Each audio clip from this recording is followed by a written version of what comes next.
دڵنیایی و نەتیجەیەکی ئەبێت ئومێدەوارم کە بتوانین بە هەمومان لەسەر ئەو بابەتانەی کە هەیە ئەمڕۆ قسەیان لەسەر بکەین. بابەتەکە لەسەرەوەیە چارەسەری کێشەکان لە بینی هەرێم و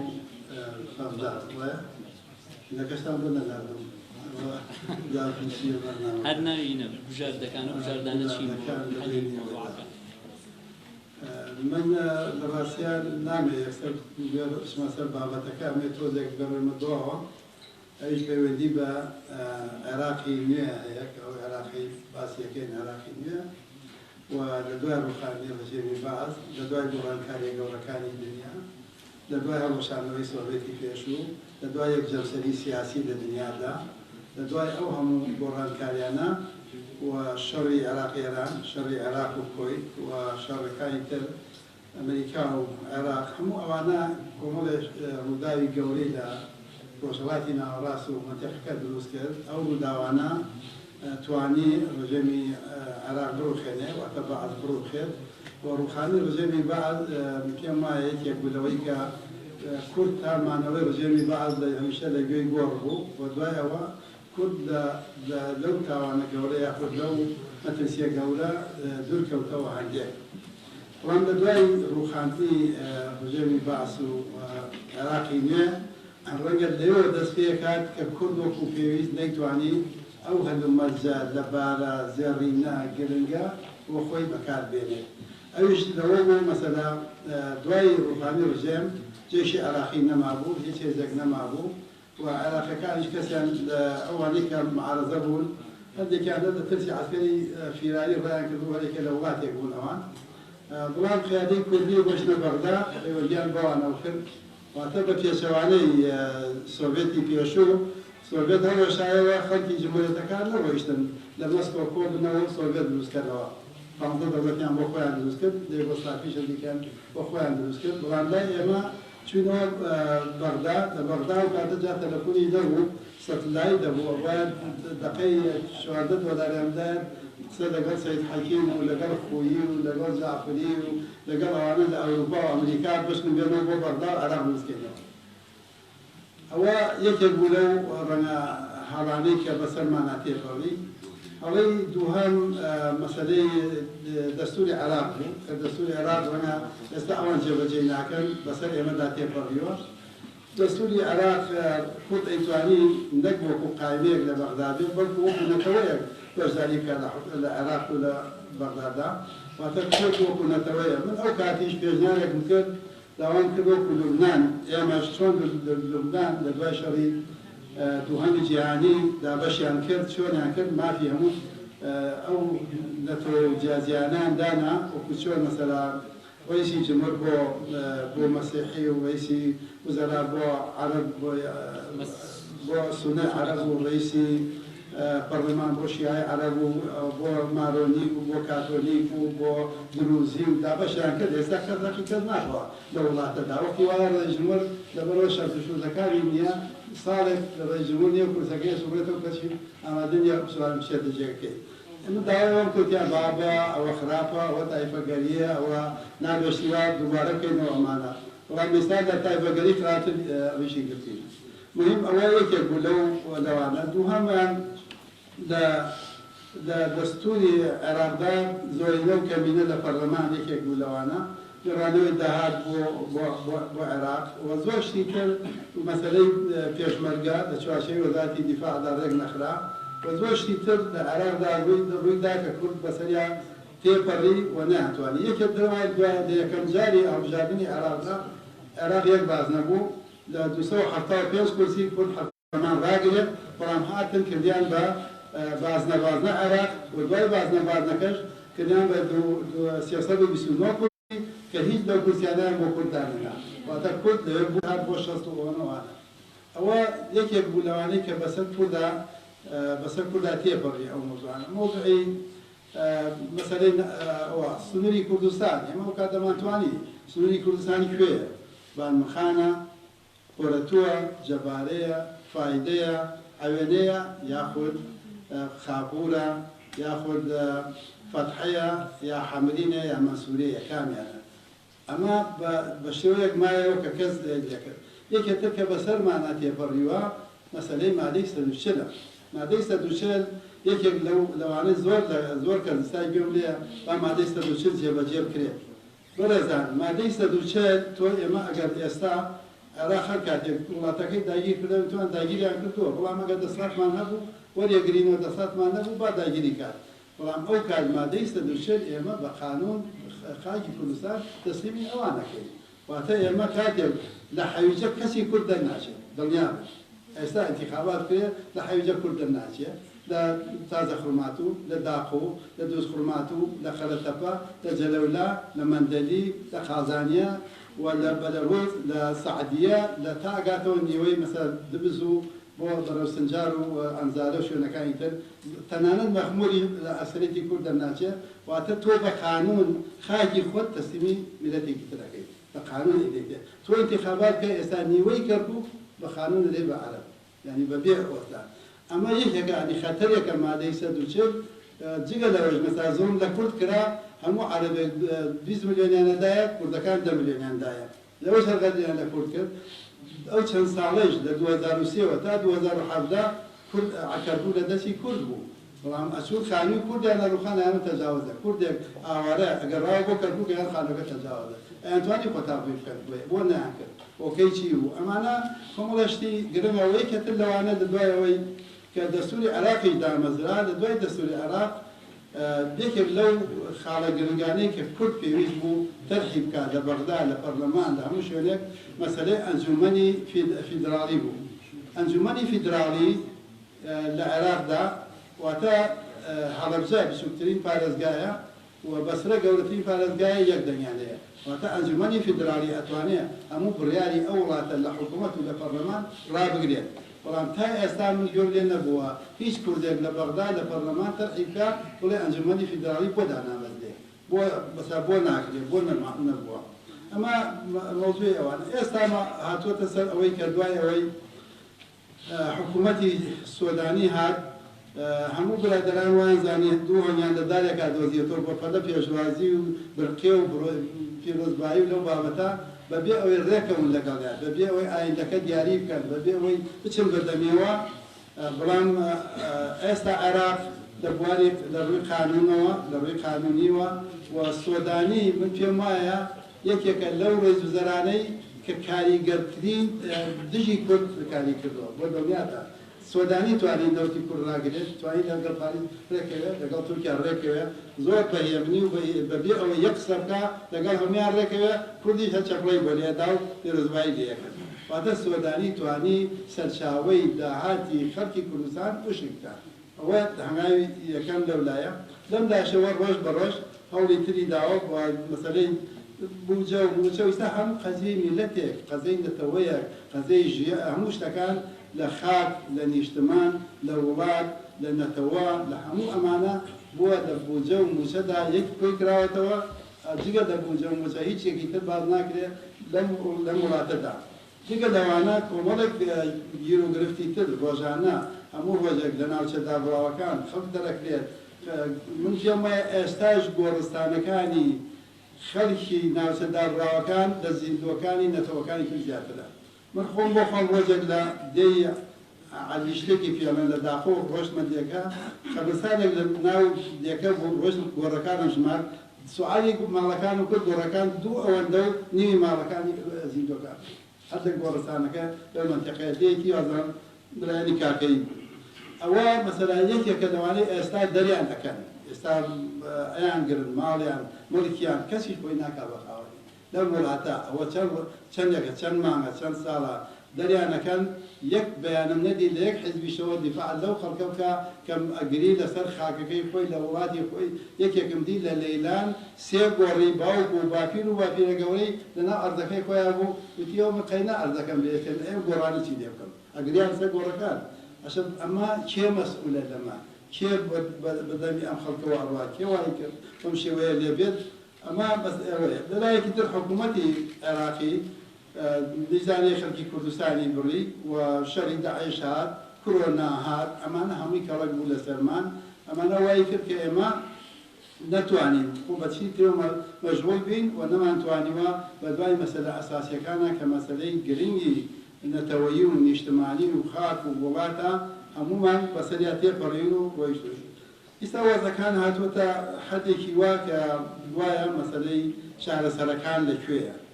من زۆر جار چارەسەرەکان گوێم لێ ئەڵە چارەسەرەکان هەمووی لە بەغدایە. چارەسەری کام چارەسەر؟ ئەگەر تۆ دەوێت میلەتێک چارەسەری هەموو کێشە و گیر و گرفتەکانی بکەیت، هیچ میلەتێکی ژێردەسەر ناتوانێت چارەسەری گیر و گرفتەکانی خۆی بکات. میلەتێک کاتێک دەتوانێت چارەسەری کێشە و گیر و گرفتەکانی خۆی بکات، ئەو میلەتە سەربەخۆ و ئازاد و چارەنووسی خۆی داری بکات. ئەینا من تۆ وڵاتێک ئازادیت لێ پێڕا نەبینێت کەوە کاتێک وەختێک لە وڵاتێکی ترۆتێت ئەو لە خۆی خاوەنت بزانێت. ئەگەر داهاتێکرد لە کوردستان نەبێ خۆی بەوارست بزانێت، هەرچی شتێکە بێ ئەو خۆی بەوارست بزانێت، ئازاد نەبی تۆ چی توی ئەکرێ مەسەر لەگەڵ میلەتێکی وڵاتی هیوادا کە تۆ بە دەرەجە 2 دەرەجە 3 و بە شێوەیەکی تر سەیر بکات، باوەڕ ناکەم ئەمانە. مەسەلەی چارەسەری کێشەکان یا ئێمە کێشەمانیە لەگەڵ عێراق، ئێمە قەزیەکمانەیە، عێراق کێشەی لەگەڵ ئێمەیە. ئەگەر عێراق بێ چارەسەری کێشەکان بکە، من پێم وایە ناتوانێت بکرێت ئەگەر میلەتێک خۆی سەربەخۆ نەبێت. ئەو کاتە توانین چارەسەری کێشە بکەین. بەڵام ئەمەی کە ئێستا باز دەکەین، ئەمە پینەوپەڕۆی پیاڵێن. پینەوپەڕۆ چۆن بتوانین ئێمە ڕۆژێ لەگەڵی ڕێکەوین و ڕۆژی دووەمی بەشیمان بێتەوە، ڕۆژی دووەمی ئێستا باوەڕ بکەن کەسایەتی کوردیان وا تێک شکاندووە، کەسایەتی کورد هیچ ئێرادەیەکی بەرامبەر بە هیچ کەسێکی تر نەماوە. ئەوەندەی ئێرادەکان وا تێک شکاندووە، جگەر لەوەی چاوی لەوە لە بەغا موچەکە هات نەخێر نەهات گەیشت، ئەوەی ئیعلانێکە هات هیچ ئیشی ئەو نییە. نە ئەو وەزارەتە پەیوەندی بۆ کارەوەیە خۆی قسە ناکا، یاخود ئەو شوێنە ئەو وەزیرە ئەو حکوومەتە پەرلەمانتار ئەڵێ هات ناگەیت، ئەو من کردم. جا ماوەیە گوێم لێ بوو لەسەر 200 ملیارەکە هەمووی شەڕی بۆ ئەوەی من وتم، ئەوەی من وتم، ئەوەی من وتم بابێت، کاتێ شکر نەهات کەس خۆی نەکرد بە خاوەنی، کە نەیم کاکە من نەمێش بێت، یا کە بڵێ من هێنام. کەس خۆی نەکرد بە خاوەنی، 2-3 مانگ هەمووی بێدەنگ بوو لەسەر ئەوانە. جا ئەو مزایدە و ئەو کارە خەینانە بەڕاستی زەرە لە نەتەوەیەک، لە میلەتێک، لە خاک، لە نیشتمان، لە خەبار، لە تێکۆشان، ئەوەی کە بەدەست هاتووە بە ئاسانی بەدەست نهاتووە. ئەوانە من پێم وایە پێویستە ئێمە ئەم کۆڕانە ئەم یەکبینینە گرنگە بە تایبەتی بۆ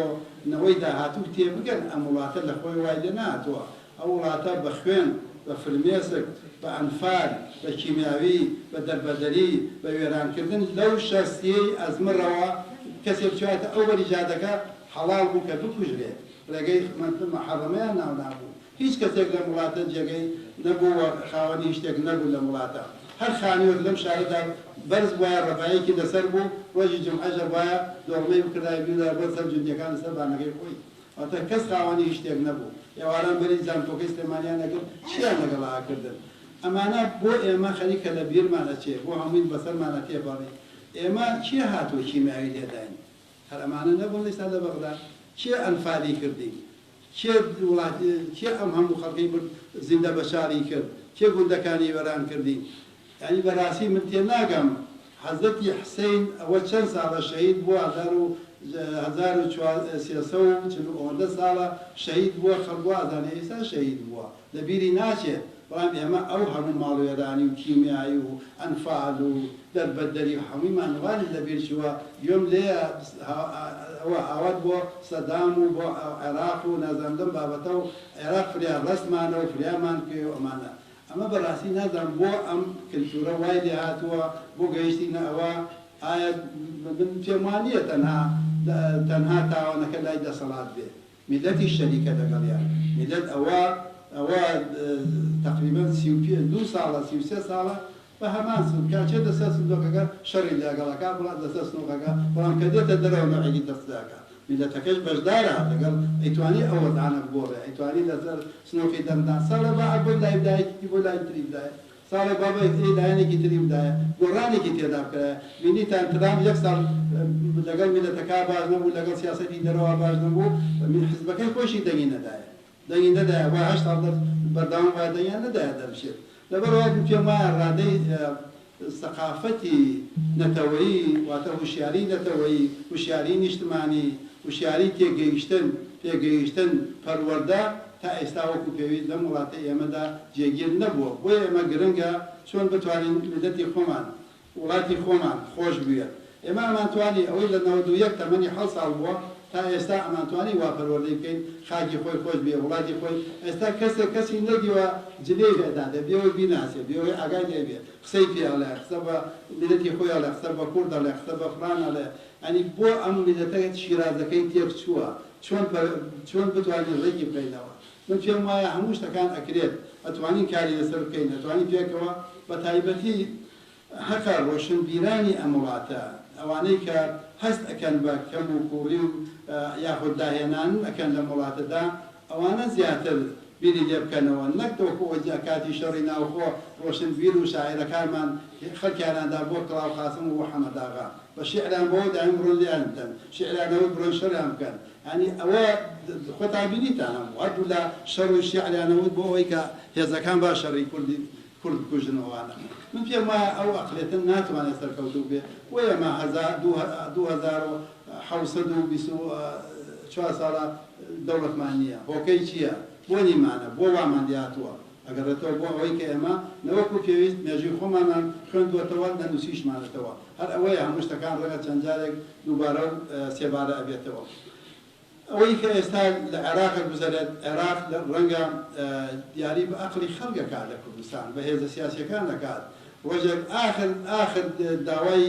کورد بۆ بەغدا خەیاڵا ئەوە بە کوردی نووسراوە باشە دەستوری عێراق ئەڵێ زمانی کوردی دوو زمانی عەرەبی ڕسمیە لە عێراقدا بخوێنرێت ئەو پێویستە فێری کوردی بێت ئەو پێویستە کەسانێک کورد لەلای ئەو بن وڵا لەبەرەوە ئەو خایمە هاتووە لە کوردستانەوە لەبەرەوە بە کوردی ئێمە لێکێ ناگەین و ئەوە یەکێکە لە هەڵەکان بەرامبەرمان کراوە نەخێوان نییە مۆزوعەکە ئەوە نییە مۆزوعەکە شتی تری لە شتوەیە ئەجا مۆزوعەکانی تری ئەوەیە مەسەلا بەغدا باسی سەروەری ئەکات نەخێر هیچ سەروەریە لە بەغدا نییە ئەوە جێیشی تورکیا لە حدودی ئێران و تورکیا و جێیشی تورکیا هەتا ناو موسڵ گەورەترین مەعسکەری تورکیا لە باشیکە باشیکە لە سەر دەشتی نینەوە و مووسڵە لە تۆپخانە و بەجێش و هەزاران سەربازی دێیە باشە ئەگە سەروەری عێراقیە بۆ ئەوانە قوبوڵەکان ئەگە سەروەری عێراقیە بۆ تەیارەیەک دێت پێفڕۆکەوان ئەڕوا لە دەشتی گەرمیان و سەیخەلیل ئەدا لە سیارەیەکی کوژێت باشە کێ ئەزانێ ئەم سیارە کێی تیا بووە ئەگەر خەبەریان نەدابێتی کێی تیا بووە بۆ سیارێک لێرەوە ئەڕوا بۆ پێنجێن تیارەیەک کەوێتە دوای دەمبلەکەەوە لێدا ئێکوژێ باشە ئەمە کێ ئەم خەبەرە تورکیا زانی لێوە نەخێت پشتیوانیە چۆن تورکیا لێوە زانی ئەم سیارە کێی کێدایە لەبەرم پێم وایە ئەمانە پێویستی بە پیاچوونەوە پێویستی بە ڕێخستنەوە پێویستی بە دروستکردنەوەی کەسایەتی کورد هەیە کە بتوانین ئەم مۆزوعانە چارەسەری بکەین دەربارەی ئەوەی کە لەگەڵ بەغدادا ئێمە چی بکەین لە بەغدا لەوە زیاتر ناکات بەڕێی من ئەوەی کە ئێستا کردوێتی ڕەنگە لەوە زیاتر ناکات وا ئاکاتە کە کورد ڕۆژ بە ڕۆژ تەنەزولی پێ بکات و سەرچاوەکانی ئەوە بکات ئێستا عێراق لە دوای ئەوەیە خەتی 36 زیندوو بکاتەوە ئەو خەتەی کە لە کاتی خۆی لە فایدە و لە بانمخانەوە ڕاتە بۆ خۆرەتوو ئەو خەتە زیندوو بکاتەوە ئەو کاتە حدودی کوردستان کە ئەوەی کردە حدودی کوردستان بەبێ هیچ شتێک نەوتی خرمۆلە و غازی کۆرموەر ئەکەوێتە بلەسی عێراق ئێستا ئەو کار لەسەرەوە کاوەتە ئەوان بە قانون ئیشەکان لەسەر هەموو مەسەلە گرنگەکان و دادگایەکیان داناوە لە بەغدا دادگاکە خەریکە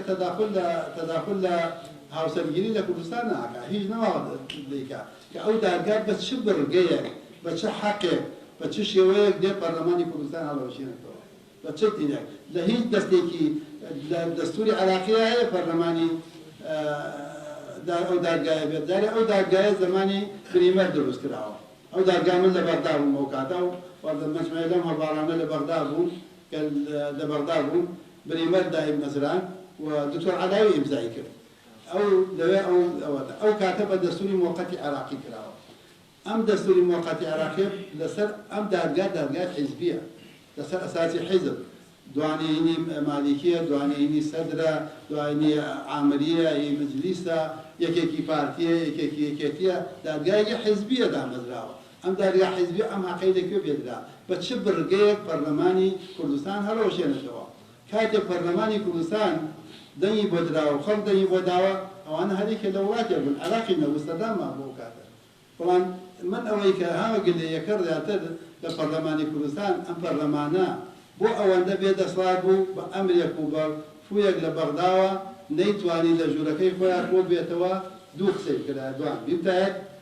پەرلەمان بتایەت دادگای بەغدا دەستت خۆش بێت ئێمە هەڵوەشاندەوە کارێکی باشت کرد حەقی خۆتەوە دەر ئێمە هیچ نەبووین بەڵام سەرۆکی هەرێم و سەرۆکی حکوومەتی لێرە سێناخوات لەمڕۆ ئەبێ ئەوانی کۆتایە ناتۆ بڕۆنە بۆ ماڵ ئەمە خاڵی یەکەم یا خاڵی دووەم بتایەت کاتێک ئێمە دامەزراوین ئەم پەرلەمانە دامەزرا ئێمە دەنگمان بە دەستوری عێراقدا ئەو کاتە سەردام مابوو ئێوە سەربازی فیرار بوون هەرێکێک لە وڵاتێک بوون بە ڕادیۆی گوتان ڕووداوەکانی عێراق نەبوو ئەو قەرارەی تۆداتە لە ژوورەکەی خۆت دەرناچێت ئەم پەرلەمانە کە ماوەی ئەو هەموو ساڵە قانونی دەرکردووە و قەراراتی دەرکردووە و خەڵکی پێگیراوە و خەڵکی پێ ئەدام کراوە و وڵاتی پێ جێبەجێ کراوە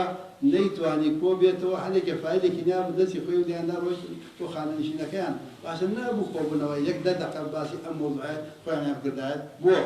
بەڕاستی تێناگەم بەسەر ئەمانە بۆ و چارەسەرەکان چییە ئێستا؟ چارەسەرەکان تەسلیم بوونە بە بەغدا هەچەند خۆیان تەسلیم بووە نەوتیان تەسلیم کردووە نازام دەهاتیان تەسلیم کردووە حدودیان تەسلیم کردووە هەموو شتەکان ئێستا هیچ نەماوە خۆ بمێنێتەوە بۆ خەڵکی کوردستان تەنها ئەوە ماوە ئێمە هەمومان بخەنە ناو ئیڤا و ناو پاس بمانە لە بەغا تەسلیماکەوتەوە هیچ شتێک ماوە تەسلیمی کرد هیچ شتێک نەماوە ئەوەی من گوێم لێیەتی بەڵام لەگەڵ هەموو ئەوانەدا لە بەغداد هیچ شتێک ناکات لەوە زیاتر بۆ کورد و بەغداد باوەڕ ناکەم بگاتن نەتیجەی ئەوانە بەڵام ئەگەر تۆ بڕۆی هەچیە ئەو بڵا قبوڵمانە ئەوە خاڵێکی تر ئێمە زۆر جار گوێم لێ ئەڵێن هیچ شتێکی بەدەستی کوردەوە نەماوە کورد ناتوانێت دیفاع لە خۆی بکات ئێمە ئاورێک لە پەنامان بدەینەوە فەلەستین یاخۆ غەزە ڕێکخراوێکی بچکۆلەی حەماس توانی بەرنامەیەک دابنێت ئەو هەموو تاوانە لەسەری کەڵەکە بوو لە بەرامبەر ئیسرائیلدا ئەو هەموو تاوانە کەڵەکە بوو توانی لە ماوەی چەند سەعاتێکدا ئەو دیوارە حاسە گەورە 12 مەتریە نازانم GPS هەنوایشتی لەسەر بوو لە 3-6 داوە بیبڕێت و بە پاسکیل و بە سیارە بچنە ناو ئەو مخابراتەی کە ئیسرائیل یانوت ئاگایدا هەموو دنیا هەیە هیچ خەبەری نەبوو و ئاگای لە هیچیش نەبوو هەتا وڵاتەکەی نوێی داگیر کرا لەو مەتەقەیە و ئەو جێیشی ئیسرائیلە بە هەمان شێوە بۆیە پێم وایە ئەبێت هەم ئیسرائیل هەم مخابراتەکەی هەڵوەشێنێتەوە سیستەمەکەی بە جێیشیشەوە واتە ئەم ڕێکخراوە بچووکە گۆڕانکاریەکی لە هەموو دنیادا کردووە من ناڵێم ڕەنگە دوای ساڵێکی تر دوای 6 مانگی تر غەزە نەگرێ و هەموو شتێک نەکا بەڵام میلەتێ باوەڕی بەخۆی هەبوو باوەڕی بە میلەتەکەی هەبوو باوەڕی بە قەزیەکەی هەبوو وەکو ئەوانە بوو هەم دەڕووی شارەزایی و هەم دەڕووی ئازایەتیوە سواری چەترێک بووە لە ناو ئیسرائیلدا نیشتووەتەوە خۆم چەتر ناتوانێت هەڵسێتەوە جارێکی تر بەڵام ڕۆیشتن سووداوێکی وا گەورەیان کرد ئەمریکایان تەزان بەریتانیا و ئەوروپایان تەزان و هەموو شتێکیان دروست کردووە ئێستا ئیسرائیل تا ئێستاش ناتۆتە سەر خۆی ئەو ئیسرائیلەی لە ساڵی 67 بە 6 ڕۆژ هەموو عەرەبی گرت واتە بە 6 ڕۆژ سینای گرت جۆلانی گرت لایەکی ئوردنی گرت جنوبی لوبنانی گرت عرب تسلیم بوو جەمال عەبدولناسر قیادەی عەرەبیەکرد جگە لە گریان و ئاو بەچاو خوارد هاتنە خوارد هیچ شتێکی ئەسڵات نەما دوای ئەوی سادات ڕۆیشت لە تەلئەڤیڤ تەسلیمی مناقم بێگن بوو و لەوێشەوە ڕۆیشتن کامدێڤدیان ئیمزاکردنی کامدێڤد یعنی تەسلیمی عەرەب بە ئیسرائیل و کۆتایی هات و باوەڕیان وایە ئیسرائیل دەوڵەتە و سەفیرەکەیشیان هێنا لە میسر گەورەترین دەوڵەتی عەرەبیەدا هێنا بەڵام ئێستا ڕێکخراوێکی بچکۆلەیەک و حەماس هەموو بەرنامەکانی نەک بەرنامە ئەوانی تێکدایەوە سعودیە و ئیسرائیل لە ماوەی 2 هەفتەی ترا ڕێکەوتنیان ئیمزا کرد ئەویشی تێکدا هەموو شتەکانی تێکدا یعنی ئینسان ئەگەر ئەوە ببێتە نمونەیە بۆ کورد ینی کورد بێدەستان نەکەێت من پێم وایە پرسیارێک لەو برایانەمان بکەین لەو خوشکانەمان کە لە بەغداد خوشک و براکانیان 4 مانگە لێرە مەعاشی وەرنەگرتووە هیچی نییە هەمووی خەڵک وەزی خراپە ملیۆنێک نزیکەی 1 ملیۆن تەلەبەر لەو سنوورە ئەم ساڵی فەوتاوە چییە مەسئولە لەوە باشە ئەوان بوون لە بەغدا بێدەمە و ئەڵێ وێشەکە میوانیان لێ لا خەلبا بێنەوە هەفتەیە لێرە بن مانگە لێرە بن بۆی هیچ دەبێ موقیفێ پیشاندە بە بەغدا یاخود حیزبەکانیان ناڵن بێنەوە هۆکەی چییە پێم وایە ئەوە محەممەد ببووریانی کە لە چارەسەرەکان شانەوەی کوردە لە بەغا من پێم وایە کە تۆ ئەوە زەلیل بیت لە بەردەمی بەعەزدا میلەتەکەت ئەوە حاڵی بێت میلەتەکەت هیچ شتێکی نەبێ ئەو لە بەغداد نەبێشە میوانی نەبێ و معاشی خۆی وەرگرێ و نازانم چی خۆی وەرگێ و هەموو بەعەزەکان سەفەر بکەن و پەسەپۆرتی دیپلۆماسی و هاتوچۆ بکەن و هەموو شتیان لەسەر حکوومەت بێت بەڵام براو خوشک و دایک و کەس و کار و باوکیان لێرە ئەوە حاڵی بێت لە کوردستان من پێم وایە ئەبێ موقیفیانە بێت ئەبێ بێنەوە کوردستان بە ساڵ 6 مان لێرە بن باس ساڵی لێرە بن بزان جوابەکە چییە بێ من پێم وایە یەک کاریگەر نابێت بۆیە ئێستاش ڕەنگە ئێستا مەسەلا ئەلەم کاتەدا وەزی ئێستا عێراق وەزعی باش نییە عێراق ئێستا وەزی زۆر باش نییە ڕەنگە عێراق بە قەنەعەتی من لەم ڕۆژانەدا لەم هەفتانەدا لەم چەند ڕۆژەدا ڕەنگە لەگەڵ کووردا هەوڵ بدات نزیکی کاتەوە بۆ ئەوەی ئەو فرسەتەی کە هەیە ئێستا لە دەستی کوردی بدات بڵێ هەندێک شتان بۆ بکەین و هەندێک ئیشتان بۆ بکەین و هەندێک پارەدان بۆ ئەدێرین نازانم شتیوەتان بۆ بکەین وەی ماوەیەک کورد بێدەنگکە بەڵام عێراق هیچ شتێک بۆ کورد ناکە و بە قانون ئەیەوێت لە ڕووی جەوگرافی بچووکی کردوێتەوە لە ڕووی سیاسی لە ڕووی ڕاگەاندن لە ڕووی ئەوە اقتصادی لە هەموو ڕوویەکەوە هەوڵی بچووکردنەوە و قەزەی کوردوا لێ بکات کە ئێستا مەسەلا کورد هەندێک ڕۆنە بەغداد نەو ئەقساکەن لێرە نەوەیەکی تر قساکەن بەڕاستی هەندێک شەرمەکە بە داوای مافەکانی خۆشی بکات لە بەغداد خۆم پێم وایە ئەمانە هەمووی کۆمەڵێک شتی گرنگە بەسەر کووردا تێپەڕیوە و پێویستە ئێمە ئەمانە پیاچوونەوەی بکەین یەکێ لەوانە مەسەلا باکوورد خۆیان کۆ بنەوە مەسەلا من پێم وایە لە باتیوەلێکە کێشەکان چارەسەری کورد لە بەغدایە چارەسەری کورد لە بینی ئاشتی یەکێتی و پارتیایە لە کوردستان هەر کاتێکێتی و پارتی ئاش بوونەوە ڕێک بوون یەک کەلۆسی سیاسی پێکەوە من پێم وایە زۆر مەسەلەی تر چارەسەر بێ و گرنگە و ئەتوان کاری گەورەی بۆ بکەن هەر کاتێکی لە مێژووی ئەو چەند ساڵەی لە 92 کۆتاییستا یەکێتی و پارتی ڕێک بوون دەستکەوتی گەورە بۆ میلەتەکەمان هاتووە هەر کاتی ئەوان ڕێک نەبوون زەرەری گەورە بۆ میلەتەکەمان هاتووە واتە ڕەنگە ئێمە تابیر لەوە بکەینەوە بە ئەمان لێرە ڕێکەوە کە لە سەدا هەفتای چارەسەری کێشەکانی هەرێمی کوردستان ئەکرێ بە یەکێتی و پارتی چونکە هەموو جمگەکان مەسەلا اقتصادی ئەم وڵاتە لە سەدا سەد و دوو حیزبەیە ئیدارەی دەوڵەتەوە عەرەبێ مەسئولیانە و دەستی بۆ ڕەبرن قسە بکات بۆ لە کوردستان نایان هەموو حیزبەکان کۆکەنەوە خۆیان مەسئولی بن بۆ نایان هەمووی کۆکەنەوە خۆیان مەسئولی بن ئەو کاتە بە خۆدێکی تر ڕۆشنە بەغدا ئەچنە شوێنێکی تر واتە ئەمانە گرنگە بۆمان بکەن من زۆر جار باسی ئەوەشم کردو خاوەنی بڕیار نییە زۆر جار بار ئەنجامشن بۆ بەغدا چونکە بەغدا هیچی بەدەست نییە و هیچیشی پێ ناکرێت و ناشتوانێت هیچ قەرارێ بدا و بەغداد بەڕاستی ئێستا ڕئیسی وزەرایەتی هەیە بەڵام دەسڵاتی نییە ڕئیسی وزەرا ئیدارەی ئەوە دەوڵەت و ئەوە هەماهەنگی خاوەنی بڕیارە نەک ڕئیسی وزەرا ئەوانە من پێم وانیە تۆ ئەبێ بچیت لە بەغداد لەگەڵ یەک بەیەکی ئەو حیزبانە کۆبیتەوە ئەنجا بتوانێت ڕێیان وەرگری ئەوانی بێت ئەوی دەپڕ دێ دەڵێ وەڵا فڵان مدیر عام ڕازی نییە پارەکە بڕۆ بۆ بەغداد فڵان نادە بۆ هەرێمی کوردستان فڵان وەزیر ڕازی نییە فڵان ڕازی نییە واتە خۆیان پێیان ئەڵێن ئێنا من پێم وایە ئێستا باسی وەکەن بودجە و موچە و نازانم تا ساڵی ئێوە لە پەرلەمان بەڕێی بکەن و قەت پەرلەمان ئامادە نییە بەڕێی بکە ئەگەر لە پێشانەوە ماڵ و مەڵیان نەگەر بۆ زەعیفیە بۆوانە باوەڕ ناکەم پەرلەمان ئەوانە ئەنجام بداوە وەکو پێی بیکات بۆیە تەنها ڕەنگە فینەپەڕۆیەک یاخود فینەی پێنج چۆن بیکەیت ئەوە بێ بچین لە بەغدا باڕێنەوە چارەسەری هەندێک لە کێشەکانمان بکەن وقت بەغدا ئامادە نییە ئەو 1000 ملیۆن باوەڕ بکەن لەم ئەو مەنتیقە بە عێراق نازانن لەو دوو سێ ڕۆژە پیاوێک ناوی وەزام ئەمیرە خەڵکی دێ مەحموود خەجەرە ئەمری خوای کرۆ لە جەنازەکەی لە خانەقینە لێوە ناشتیانە دوو کچ و کوڕێکی لە ئەرەکە هاتنەوە بڕۆن بۆ لای جارەتی باسم کردووە بچنەوە بۆ سەر قەبری باوکیان لە سەیتەرەکەی خانەقین پیان وتن پیان ئێوە هینتان نییە ویزە دوتیەوە ویزەکەم لە هین وەرگتووە لە باشماق وتیەوە عێراق نییە یا لە مەنزەرەوە یا بچێ لە بەغداوەڕە بەتەیار نایان هێ بچێتە قەبری باوکی گەڕێنێنەوە هاتنەوە لای منش بۆ عێراق و بە عێراق یعنی تۆ ئەو بە عێراقیت نازانێت ئەو خۆ خانەقین ئەتوانن هەمووتان پرسیار بکەن ئەو ماڵە خەڵکی مەحموود خەجەر لێ ئەمریکای گەڕێ لەم مایەک نابێت واتە ئەمە وانێت تۆ ئەو ئامادە نییە هیچ شتێک لەگەڵ تۆ بکات بۆیە پێویستە ئێمە یا باسی دانووساندنەکەن دانووساندن یا گفتوگۆ ئەوەیە تۆ جارێ چویتە بەغدا تۆ جارێ بۆ دوو جار چۆ بۆ بەغدا و با جارێ جێ بۆ هەولێر بۆ لای تۆ دانوستاندن ئەوە نییە تۆ بڕێ لەو تێ لە کاتدانیشی هەفتەیە وە دیارەوە تاکو ئەو قەرارداوێکی کامبێن لەگەڵ کاتدانیشن ئەمە دانوستاندن نییە ئەو مەراجعەیە ئەوەی مەراجعەکەی شتێک دادێت واتە دانوستاندن ئەوەیە جارێک تۆ چویتە ئەوە يعني دانوستان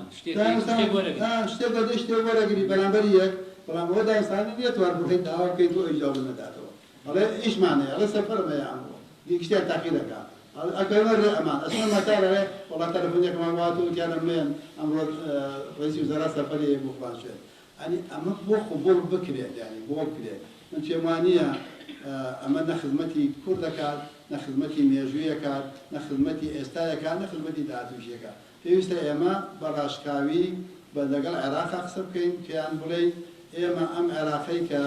من پێم وایە عێراقی نوێ وەکو وای لاتەوە عێراقی نوێ نییە ڕەنگە دوای عێراقەکەی تر چەند ساڵێک بوو بێت ئەوە بڵێ نوێیە ئەیدا وەکو ئەو عێراقە نوێی کە ماڵین سیستەمەکەی هەموو شتەکانی جیاوازبێت نییە باشە خەڵکی هەڵەبجە کیماوی لێداوە ئەنفال کراوە خەڵک شەهید بووە هەزاران کردە وڵاتە لێک پارەی خەڵکی کیمیایی لەدرای هەڵەبجە و ئەنفالەکان نەبات تەعویزی خۆیتی پێداتەوە ئەی بۆ تەعویزی هەڵەبجە و کیمیاویەکان بۆ ناداتەوە بۆ نایداتەوە باشە ئەو میلەتە بۆ داوای لێبوردنی لێ ناکات بۆ داوای لێبوردن لە خۆی دەکات تەعویزەکەی داتەوە زیاتر لە 400 ملیار دۆلاری خەڵکی ئەو مەنتیقا بڕێ و ئەیدا خۆ لە پارەی گشتی بڕێتی خۆ پارەی خۆی دەداوە لە عێراق پارەی خەڵکی کوردستانی پێدایە ناردێتی بۆ بەغدا بۆ کۆیت بۆ ئەوانەدا بۆ ئەوان نادات ئەوە لایەکی تر ئەو کورد ئێستا کەوتۆتە بینی ئەو بەرداش و ئەو کێشانەی کە هەیە چ لەگەڵ مەسەلەی ئەم شەڕەی ئیسرائیل و فەلەستین مەسەلا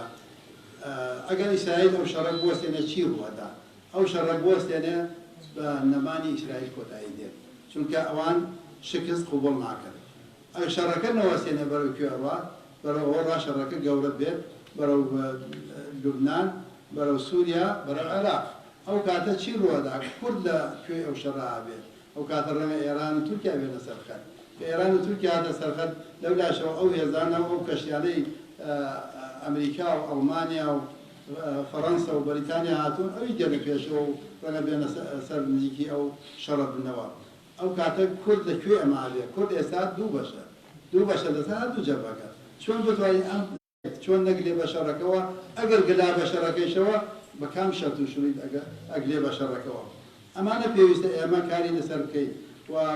هەنگاوی بۆ بنین تا ئێستا ئەمانە کورد ئەوەی هەموو دنیا مەشغوڵ مشکلاتەیە ئێستا ئەو دنیا ئەو منتیقەیە وەکو مەنجەڵی ئەکوڵێ بۆ شەڕ ئەوە بینیتان لەو ڕۆژانە